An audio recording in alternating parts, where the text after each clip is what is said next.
இப்போ சேவ் பண்ணிடலாம் எல்லாருக்கும். என்னது இது?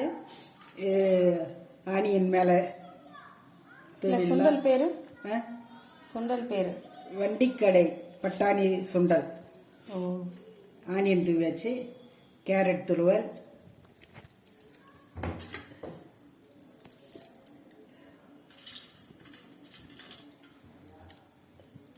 கொத்தமல்லி தழை.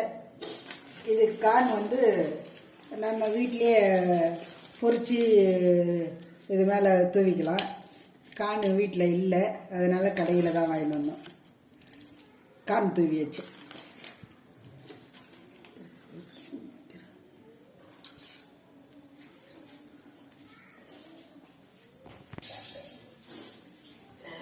இந்த மாதிரி சாயங்கால டைமில் நீங்களும் அந்த மாதிரி செய்து வீட்டில் உள்ளவங்களுக்கு கொடுங்க. பாராட்டு நிச்சயம். இந்த ரெசிபி பிடிச்சிருந்தா லைக் பண்ணுங்கள், ஷேர் பண்ணுங்கள், சப்ஸ்கிரைப் பண்ணுங்கள்.